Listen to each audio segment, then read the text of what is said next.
بسم الله الرحمن الرحيم. أمثال الحلقة الأخيرة.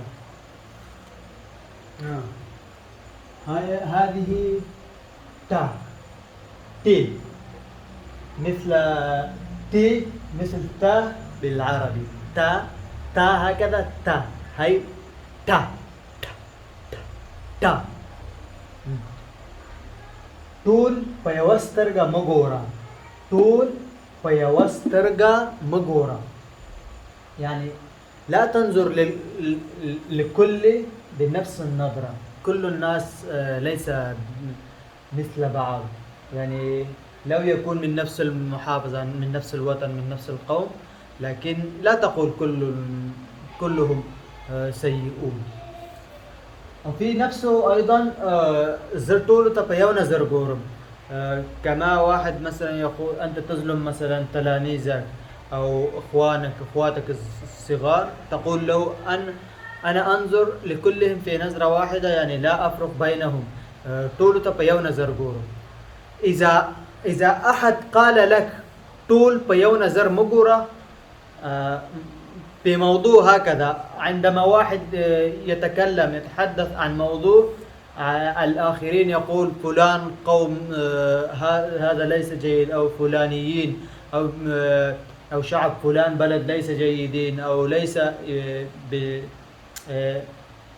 متقين من الله، أو ليسوا بمسلمين، هكذا تقول له طول بيو نظر مقورة، يعني لا تنظر لكلهم بالنظرة واحدة. ليس كلهم هم مثل بعض، فيهم جيدون فيهم كويسين أيضا. وإذا أنت قلت لأحد في موضوع هكذا لازم تقول، إذا واحد يقول أنت تطلب لهؤلاء، أو أنت يعني تحترم لفلان صديقك أكثر، ولا تحترم الذي قديم لجديد، تقول له أنا أنظر، أو أخواتك أو تلاميذك تقول له زرتولو تا بيونا زرقورم، زرتولو تا بيونا زرقورم، يعني أنا أنظر، أنا لا أفرق بينهم. كما قال تعالى لا نفرق بين في القرآن، أمرنا أن نحن لا نفرق بين الأنبياء، لكلهم في قلوبنا احترام، بس في درجة كما قال الشريعة قرآن وحديث لنا، يعني محمد صلى الله عليه وسلم سيد الأنبياء، وغيرهم في درجات. طول عمر دي تيرشو په اوبو کې اوبه نه پیژني کبا طول عمر دي تیرشو په اوبو کې اوبه نه پیژني کبا طول عمر دي تیرشو په اوبو کې اوبه نه پیژني کبا يعني عشت طول العمر. طول أيضا قريب إلى العربي، كما في العربي يقولون طوال العمر أو طول العمر. طول نحن أيضا نقول طول مثل طوال العمر. طول يعني كل. طول عمر دي تير شبوبوكي وبنبي جاني كبا، يعني عشت كل طوال حياتك في الماء ولا تعرف الماء. ما هذا؟ كما واحد مثلا يشتغل في أي مصلحة في الزراعة، وتقول له فلان أتيني أحضر لي شجرة وردة فلان، وهو يقول لك أنا لا أعرف. تقول له أنت مهندس الزراعة ولا لن تعرف الوردة فلان؟ هكذا في كثير في كثير الأحيان تستطيع تستخدمها. هذا مثل جميل جدا أحبه. پخپلا خر نلري دبل په اسپوري خاندي. پخپلا خر نلري دبل په اسپوري خاندي. پخپلا خر نلري او دبل په اسپوري خاندي، يعني هو ليس له حصان، لا يوجد عنده حصان، ليس لديه حصان، ويضحك يتمسخر على حمار الناس، على حمير الناس، يعني ينظر أحد عندهم حمار هو يضحك عليه، أو حمير، انظر هذا حمير عنده حمار، أو هو عنده ليس لديه بسكليت أو ميتور، ويضحك على سيارة الناس أنه سيارتك هذه قديمة جدا وهذه ليست بقوية أو هكذا. في ناس سبحان الله هكذا، مثلا لا يعرف ABC وعندما ثاني يتكلم بإنجليزي يتمسخر عليه، أو لحاله هو لا يعرف ألف باء تاء حروف الأبجدية، ولما واحد يتكلم بالعربي فصحى يضحك يتمسخر عليه يقول أوه ما هذا. تقول يا أخي أنت ألف باء تاء اي بي سي ما تعرف، لن تعرف، وأنت تضحك تتمسخر على غير. يقول لك جاهل، يقول لك لا أنا ما لا أعرف لا أعلم لكن ليس مثلي. كيف أنت هو أحسن منك بألف درجة إذا أنت لا تعرف اي بي سي وهو يتكلم قليلا. هكذا في كثير. هذا جميل أيضا جدا. هذا الذي يحبه جدا. هذا إلي يعني كثير يحبه هذا وهذا. पाड़ूगर दमार दला समरी تمام. يوجد واحد طول بروخشي خبلا وهلا نروغيجي. طول بروخشي خبلا وهلا نروغيجي يعني كل سوف يطيب، كل الناس سيطيب سوف يطيب يعني. لكن الذي صاب بالبلاء، بلاء في العربي مصيبة، لكن بلاء عندنا كيف بلاء الذي شكله قبيح، شكلها قبيح وهي الاسم مؤنث عندنا، وتخاف منها الناس أن هذه سوف تأتي تأكلني يعني، خصوصا الأولاد الصغار يعني. وهكذا أيضا في ناس يقول مثلا هذا عاشق كل سوف ينصلح، لكن هذا لا ينصلح لأنه هذا صاب بالعيش. هكذا تستطيع تقول كل سوف مثلا يطيب، لكن الذي صاب بالكورونا لن يطيب. هكذا. أو مثلا بموضوع إصلاح كما قلت لكم كلهم سوف ينصلح، لكن العاشق لن ينصلح الذي صاب بالعشق. بالباء هذه كلمة صعبة جدا للعرب، كما صعبة الضاد لنا الباء للعرب. مثلا يقول باورمان يقول باورمان، سوبرمان يقول سوبرمان. أغلبيتهم العرب، أكثرهم العرب لن يستطيعون. أنا قد رأيتهم كثير جدا ببدال هذا با يستخدمون با، هاي بي عنا بي، والعرب يستخدمون ببدالها بي. مثلا هذه شفتيك سوف تسكر تغلقهم كاملا هكذا، وتشد في شفتيك قليلا هكذا. بي وليس بي لا بي و بي. مثلا بي باكستان، العرب يقولون باكستان، لن يستطيعون. صعبة جدا هذه بي عندنا. تمام. पाड़ूगर दमार दला समरी، पाड़ूगर दमार दला समरी. أو كما يعني الذي مثلا يلعب مع الأفاعي أو عنده أفاعي أو يبيع أفاعي أو شغله في مصلحته في الأفاعي، هو أكثرهم يموتون من أجل الأفاعي، من أجل الأفعى. وهكذا عندنا أيضا مشهور لامبوزن دسين نمري، لامبوزن الصباح الذي يسبح في النهر وفي البحر، هو أغلبهم يموتون من الماء. هكذا. باك أوسا بباكوسا. باك هنا يوجد، هنا في بي يعني با، هنا بي 3 نقطات تحته مثل الباء، هذه بي ليس بي. باك أوسا بباكوسا يعني. الآن العرب سوف يقولون لي باكوسا بباكوسا، لا، باكوسا بباكوسا يعني كن طاهر، معناها لغوية طاهر ولا تخاف من أحد. مثلا إذا أنت لن تسرق شيء لا تخاف، لا تذهب من هنا، أو لا لا تعلي أصوات وتخاف وتقول لا أنا لم أعمل هذا. تمام. باكوسة بباكوسة، تمام. إذا أنت لم تغلط، لم تسرق أو لم تعمل شيء غلط، لماذا تخاف؟ أيضا عندنا يوجد شغلني باچانا ميريغا، يعني إذا أنت لست بسارق، لست بحرامي، لا تخاف من حتى من الزعيم، من الرئيس البلد. پاچاهی پاچاهانو لرا خای لوی الله لرا، پاچاهی پاچاهانو لرا خای لوی الله لرا. پاچاهی پاچا يعني أيضا بالعربي يوجد باشا، باشا أنت تقول، لأنكم الشيء أغلبه العرب لا يستطيعون يستخدمونها عندهم ببدل شيء شين يستخدمون. پاچاهی يعني كن الزعيمة، السلطة، الرئاسة، ليس فيه مشكلة إذا في يد الإنسان، لكن الكبر فقط حلو جميل مع مين؟ بيد الله. يعني لا تكبر، لو أنت زعيم لا تكبر ولا تتكبر.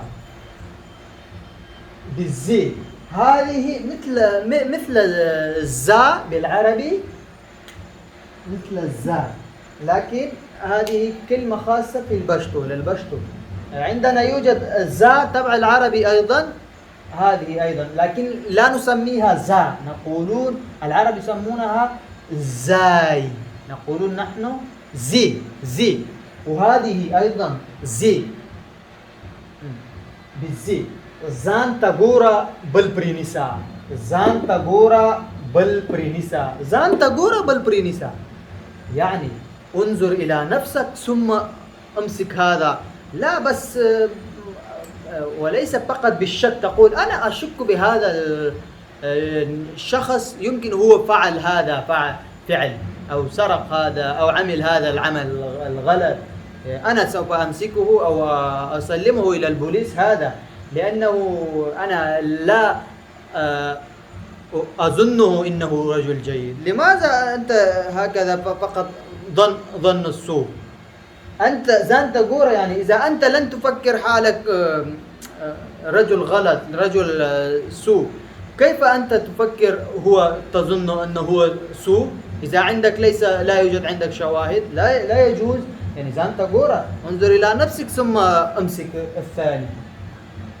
مثلا يقول واحد فلان، هو فلان عنده رتبة مرتبة بالدولة كبيرة جدا، لكن هو يسرق، هو حرامي. أنت رأيته في عينك؟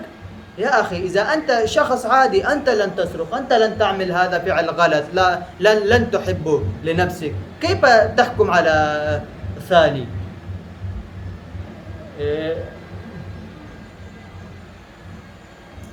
زان تغورا بالبرينيس، زان تغورا بيانو شورا، زان تغورا بيانو شورا. في بعض الأحيان هذا من الآباء يقولون هذه الكلمة للأبناء، لأولادهم. مثلا بعض أولاد يقولون يا أبي أنا أريد ميتور، اشتري لي ميتور، لأنه فلان ابن فلان صديقي هو عنده ميتور. أبوه يقول له زان تغورا بيانو شورا، انظر إلى نفسك ثم شورا يعني صوت، أصوات، يعني ثم ساوي أصوات، ثم قل أنه أريد هكذا. أنت ابن فلان وهو ابن فلان، أنت ابن فقير أو مسكين، لا تطلب هكذا أشياء. أو مثلا واحد يقول أنا سوف أفعل كذا وكذا لفلان، الثاني يقول له زان تغورا بيانو شورا، زان تغورا بيانو شورا، انظر إلى نفسك ثم انظر إليه ثم قل هكذا الكلام، هو أقوى منك بكثير.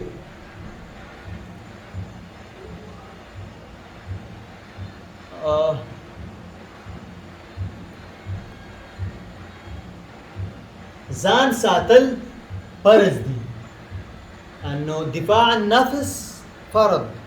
بس قلت لكم تقريبا في كذا مرات أن نحن الضاد لا نلفظون مثل العرب الضاد، نقولون مثل الزاي. زان ساتل فرض دي، يعني الدفاع عن النفس فرض، يعني لازم تدافع عن نفسك. مثلا واحد يأتي يضربك ويخرج سكين ويضربك، وأنت في الغلط تأخذ سكين وتضربه، ليس قصدك تقتله، بس هو يموت، يصابه يعني أو جرح كبير. بعد ثم الناس يأتون: يا أخي ماذا فعلت؟ هو بس طلب منك موبايلك أو آه، نقود أو جزدانك وأنت قتلته. تقول له: لم أقصد أقتله، لكن هو خرج السكين علي وأنا كنت أدافع عن نفسي. زان سات البرزدي، أنا أدافع عن نفسي، في دفاع النفس هو صابه جرح كبير. زان زهير كلا زان أمير كلا، زان زهير كلا زان أمير كلا، زان زهير كلا زان أمير كلا، يعني اتعب حالك، عذب حالك، ثم اجعل نفسك أو اتعب نفسك ثم اجعل نفسك أميرا غنيا. عندنا أمير في أمور السلطة رتبة الحكومية، يعني أمير الذي يأمر، الذي عنده رتبة في يدها يأمر على غيرهم أو على شعب. وأيضا أمير عندنا غني، يعني غني صاحب المال. وبالهندي أمير فقط غني، بالهندي أيضا أمير يعني غني. وبلغة أردية في لغة باكستان أيضا أمير يعني غني، لكن في لغة البشتو قليل غني وكثير يعني الذي يأمر أمير مثل العرب. زان قربان دي ويتسكدي نوي، زان قربان ديوي تسكدي نوي، زان قربان ديوي تسكدي نوي، يعني أموت أحسن، فداء نفسي أحسن، لكن طعمة لغير الناس لا أحبه، يعني لا أحب أمد يدي إلى الناس لكي أسأل الناس أن أعطيني. لا يوجد، أعذب نفسي، أتعب نفسي، أعمل، إذا لا يوجد عمل أموت من الجوع، لكن لا أريد طعمة بس طعمة لا أنظر لطعمة أموال الناس. زان ستړی خده نه زړه ستړی، زان ستړی خده نه زړه ستړی، زان ستړی خده نه زړه ستړی. مثلا واحد يقول لك: يا أخي كيف الأحوال بتركيا؟ هل أنت مرتاح؟ تقول له: يا أخي قلبي مرتاح، بلد جميل وأمن ولا يوجد أي مشاكل، لكن نفسي تعبان، تركيا كله شغل، 12 ساعة دوام، شغل عمل. أنت قل له: زان ستړی خده نزل ستړی. نفسك تعبان أحسن، نفسك متعب أحسن، لكن قلبك متعب ليس بأحسن. أنا هنا في بلدي وقلبي تعبان، نفسي ليس تعبان لكن قلبي تعبان. كيف قلبي تعبان؟ لا أحب أعيش هنا، لا يوجد أمنية، لا يوجد شغل، قلبي نفسي لا يعمل شيء، ليس بتعبان ولكن لا يوجد رزق، لأنه لا يوجد شغل، أمنية، حرب. هذا أيضا جميل. تي فوقه حاء، لكن فوقها 3 نقطات. تي څاڅکي ډیریږي، څاڅکي ډیریږي، نقطة يزيد، نقطة تزيد، هكذا. څاڅکي لماذا أول قلت يزيد؟ لأنه څاڅکي عندنا كلمة اسم مذكر، لكن بالعربي نقطة كلمة مؤنث. څاڅکي ډیریږي، كلمة نقطة تزيد، أو هكذا تستطيع تقول څاڅکي تأتي إلى هنا هكذا دریابشي، څاڅکي دریابشي، نقطة تصبح البحر. أو تقول هكذا څاڅکي چټوليږي، لوی دریاب ترنه جوړيږي. څاڅکي چټوليږي، لوی دریاب ترنه جوړيږي.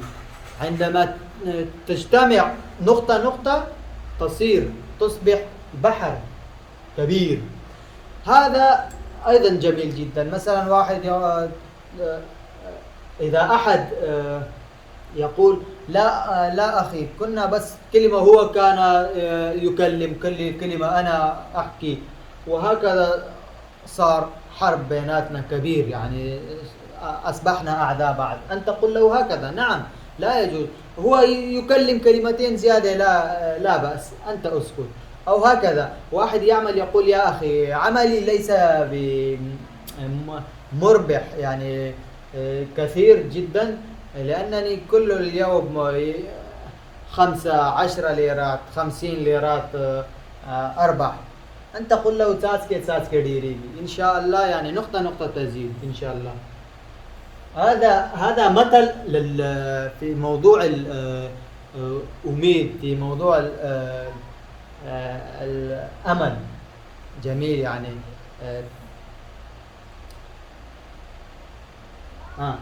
څنګه غر هسي کربوړې، څنګه غر هسي کربوړې، څنګه غر هسي کربوړې. كيف كما يكون الجبال فهكذا يكون الضب الذي يأكلون السعوديون، حلال لكن في السعودية كثير. ضب أيضا، لكن للضب نحن نسمي اسم خاص خادمي، ومثل الضب وفي نفس الحجم بس ليس حلال، هذا نحن نسميه كربوري. يعني كيف الجبل هكذا كربوري. هذا مثال في واحد، مثلا واحد إذا رأيت أحد الولد حركاته مثل شياطين، مضر يعني ضرر، يساوي أفعال أضرار، تقول يعني څنګه پلار هغه سيسوي، كما كان أبوه هكذا ابنه، يعني ابنه. أو في مصلحة جيدة، في موضوع جيدة، بموضوع كلمة حلوة أيضا تستطيع تقول يعني كما كان أبوه ما شاء الله فهكذا ابنه. أبوه أيضا هكذا فهيم ذكي وشيخ، أو ابنه انظر ما شاء الله كيف أخلاقه نفس الأخلاق.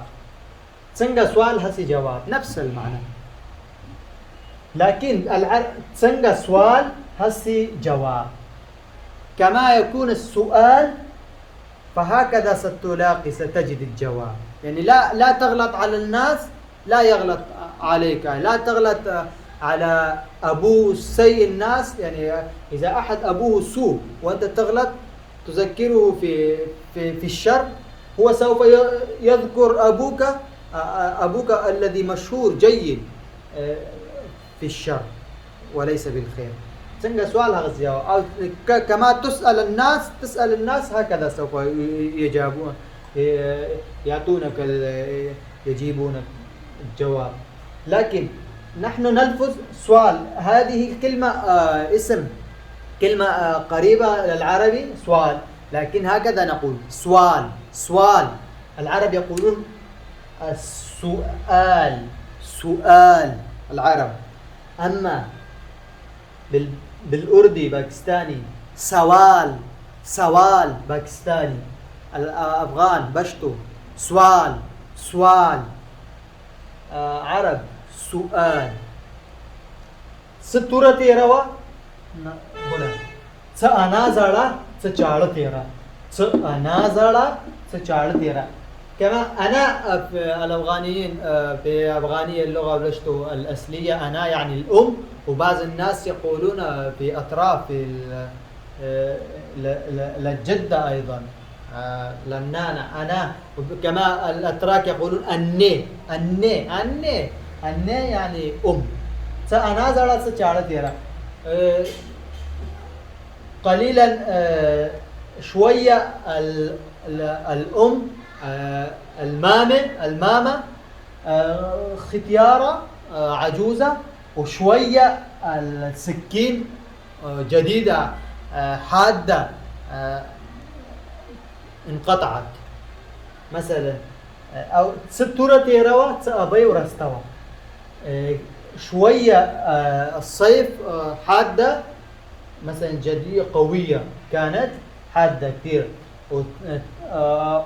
وشوية الجدة ختيار عجوزة جدا فانجرحت مثلا. هنا نضع الكرسي قديم ويأتي الكرسي أيضا قديم. إذا شخص عادي جلس عليه سينكسر. إذا واحد يأتي فكيف إذا فما بال إذا أتى واحد ثمين ضخم قوي ويجلس هكذا على الكرسي ووزنه كثير جدا سينكسر. ثم يأتي المعلم ما انكسر الكرسي، أنت تقول له كرسي زړاوه سړی پهلوانو سړی غټو. يعني شوية الكرسي قديمة ضعيفة كتير، وشوية الرجل ضخم كمان كبير بنفس الوقت انكسرت بالسهولة هكذا.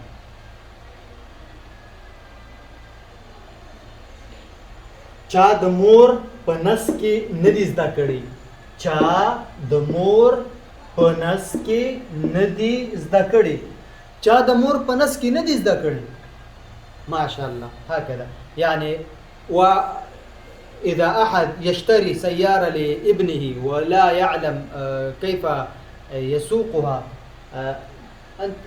في ناس يحسدون يقول لا يعرف ابنك سوف يجرح حاله سوف يموت، لا تشتري له سيارة، كيف هذا سوف يسوقها؟ تقول له أو تفتح له محل الشغل، هو لا يعلم بالفعل، لكن في بعض الناس من حسد أنت تحس بهم من حسد، يقول لماذا فتحت له محل هكذا لابنك وهو لا يعلم تعرف هذا الشغل وهذا. أنت تقول له شاد مور بنسكي ندي ذكري. لا أحد تعلم في بطن أمه، لا أحد تعلم في بطن أمه، سيتعلم يعني لا بأس. چا مندنا چا خوړنا، چا مندنا چا خوړنا، چا مندنا چا خوړنا. يعني في بعض الناس سبحان الله لما يصبح عنده مال كثير جدا ثم أولادهم يقولون، وهو مثلا يكون فقير أبوه ثم يكون غني وأولاده يتكبرون، يقول هذا أكل أحبه وهذا لا أحبه، هذا سوف أكل هذا لا نأكل. أبوه يقول له جا مندنا جا خوارنا.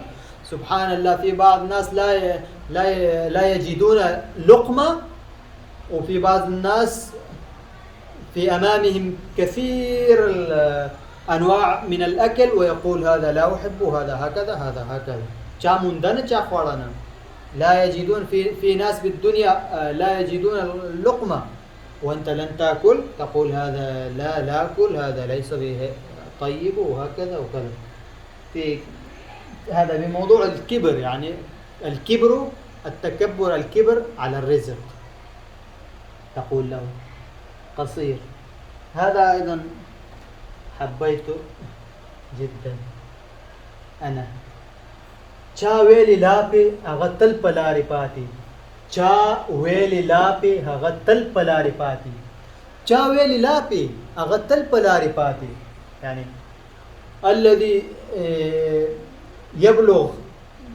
يغلو في الكلام، يقول كلام أكبر من نفسه، أكبر من أهله، أكبر من حيث ما يكون، أكبر من فعله، أكبر من علمه. يقول نحن هكذا، نحن سنعمل هكذا، سوف نعمل هكذا. يكذب يعني، بس يحب دائما يكلم بالخير عن نفسه وليس من غير الناس، من غيره. هو دائما يعني كيف نقول فاشل. الذي يتكلم كلام كبير عن نفسه عن أصله هو فاشل، هو لن ينجح، هو بس كلام يتكلم. چا په قافله کې نه پرېښودو، د ویلې دا مخکې اوښ زما دی. چا په قافله کې نه پرېښودو، د ویلې دا مخکې اوښ زما دی. چا په قافله کې نه پرېښودو، د ویلې دا مخکې اوښ زما دی. قليل طويل لكن حلو. يعني الناس كانوا لا يخلون لا يتركون معهم في الروحة، روحة السفر، وهو يقول الجمل الأول هذا لي. يا أخي نحن لا نتركك تمشي معنا في الطريق أنك هكذا أنك هكذا، وأنت تقول هذا الأول جمل إلي أعطيني، كيف هكذا؟ أو هكذا چاتري بوزا بريكا ولا دتي نتكي غختا، چاتري بوزا بريكا ولا دتي نتكي غختا، أو هكذا زدنا بوزا بريكوم أو ترانا نتكي غالي. يعني هو سوف يقطع أنفها وهي تطلب منها جوهرة للأنفة. يعني أنا أريد أقطع أنفك وأنت تطلب مني جوهرة لأنفك، كيف؟ يعني أنا لا أتركك هنا في بيتي وأنت تقول لا سأنام معك بغرفتك بفرشك وأنت اليوم تنام في غير مكان. معلش، سبحان الله. دال مثل الدال دال، لكن هذا دال. دار دمرگی ورور دی، دار دمرگی ورور دی، دار دمرگی ورور دی. الخوف أخو الموت، الخوف أخو الموت، كلمة لغوية ولكن فيها معاني كثير جدا. دال تعالوا نشرح لكم الدار قليلا. دار بالهندي إذا أمسحت الألف در يظل در بالهندي خوف، لكن نحن نضع ألف بالنصف دار عندنا، والدار بأردي أيضا الخوف. دال چگرزوی زان بساتی، دال چگرزوی زان بساتی. كما أو هكذا. إذا مثلا كيف نقول نحن إذا أنت تشيل أو تحمل معك السلاح لازم تدافع عن نفسك. إذا بيدك السلاح وأنت تحمل السلاح دائما، لما لم دافعت عن نفسك؟ يعني يا حيف. يعني لماذا إذا واحد يحمل القلم لازم يعرف قراءة وكتابة، هكذا أيضا فيه معاني كثيرة. جميل. دبرة چپزای پرتوی درنوی، دبرة چپزای پرتوي درنوي. الحجرة لما يكون في مكان واحد هي ثقيلة. لماذا؟ هذا مثلا إذا أحد صديقك يقول تعال اذهب معي صديقي أو أخو لصديقي أو أقرباء قرايب لصديقي عرسه، سوف نحضر في عرسه وأريد آخذك معي. تقول له هو الذي عرسه ليس صديقك، وليس صديقي لا يعرفني قط ولا أعرفه. أنت صديقي وهو صديقك، وهو أيضا ليس صديقك، هو أقرباؤه عرس وأنت تريد تأخذني معك. لا أخي، أنا لا أريد أذهب معك. لماذا؟ أني دبرتي فزي برتوي درناوي. عند الحجر لما يكون في مكان واحد هي ثقيلة. يعني العزة والاحترام من نفسك في يدك، لا تحرك كثير. إذا ما أحد دعواك لا تذهب لأي مكان. دبر أخلي للم غاري، دبر أخلي للم غاري. يأخذ حجرة ويطلب سبحان الله، ويطلب ربي زدني علما. هذا اللي تحت الأحجار يعيش مثل الأفعى. سبحان الله، نسيت اسمه. عقرب.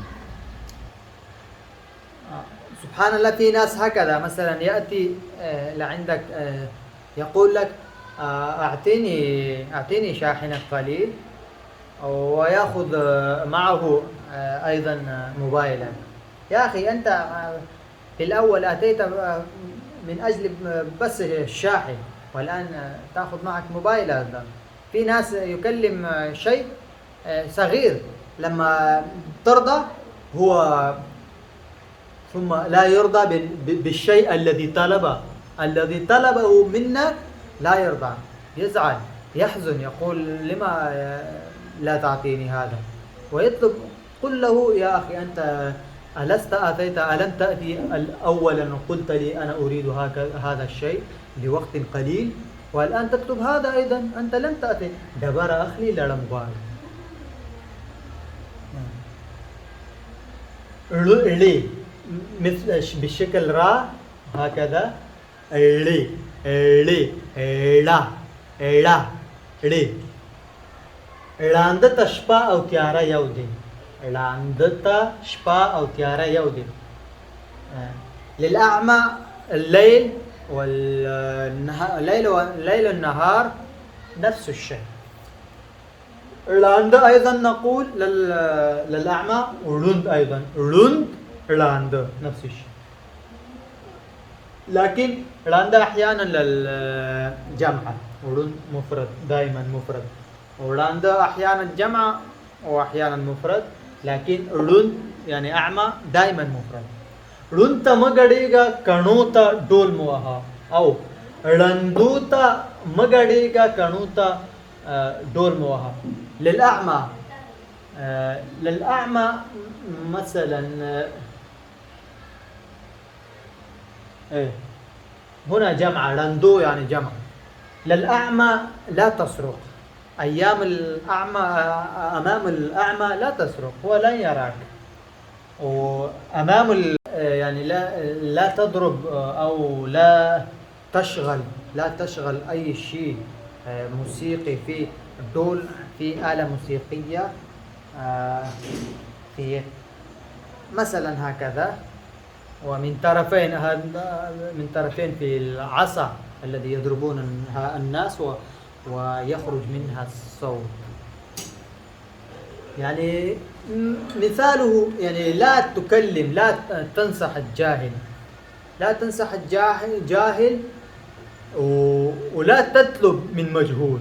يعني إذا لا يعلم شيء قط، مثلا واحد لا يعلم ألف باء تاء، وأنت تقول له تعال اليوم سوف أعلمك، أحكي لك اليوم، نتحدث عن موضوع صرف والنحو، هو لا يعلم ألف باء تاء، وأنت تقول له هكذا.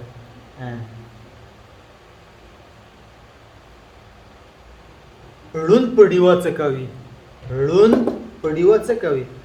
الأعمى ما شانه بالمصباح، الأعمى ما شانه بالمصباح. الأعمى ماذا يفعل بالمصباح؟ ولا لا يرى. كما قلنا ليل نهار نفس الشيء للأعمى.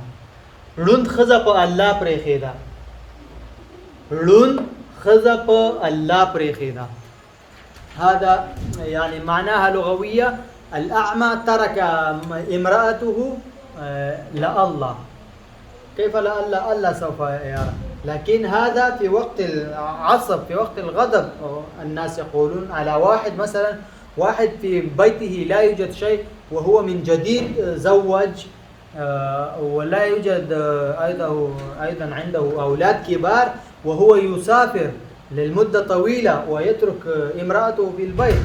الأقرباء يقولون لند خزف الله بريخيرا، يفكر أن الله سبحانه وتعالى سوف يحفظها. يا أخي تمام، كل الله سبحانه وتعالى، كل الناس يحفظون الله سبحانه وتعالى الحافظ، بس في أسباب أيضا. لا يجوز، لا ينبغي هكذا. أنت متزوج جديد، لا يوجد أحد رجال في البيت، وأنت تسافر وتترك امرأتك هكذا، لا يجوز هكذا. سبحان الله، النبي صلى الله عليه وسلم عندما نزل في البيت المقدس كيف هو ربط البراق وثم صلى على في بيت المقدس. يعني ترى فيه درس من النبي صلى الله عليه وسلم لنا أن كل شيء لا تترك هكذا أي شيء، لا تترك هكذا تقول الله سبحانه وتعالى يرى هذا مالي وحلاله، لن يصيب له أي شيء. يصيب، لأن الدنيا أيضا دار الأسباب. أيضا لم نستطيع نكمل جي جي خي غا. هذا يمكن أزيده بالمقطع في البيت. سأسوي المقطع صغيرة وأزيد في بالدرس هذا لأنه لم نكمل. هذا آخر حلقة وثالث حلقة وآخر حلقة الأمثال اللغة البشتو. إن شاء الله أتمنى استفدتم وعجبكم وحبيتم، وإن شاء الله يوجد عندكم أيضا تعرفون هكذا الأمثال في اللغة العربية في لغتكم. أتمنى أن هذا يشبهون ويقربون له كثير، لو ليست في كلمة معنى لغوية لكن في معنى خفية أيضا. أتمنى استفدتم إن شاء الله. وفي الدرس القادم يمكن سوف نقدم الدرس عن الأعداد الحساب. والسلام عليكم ورحمة الله.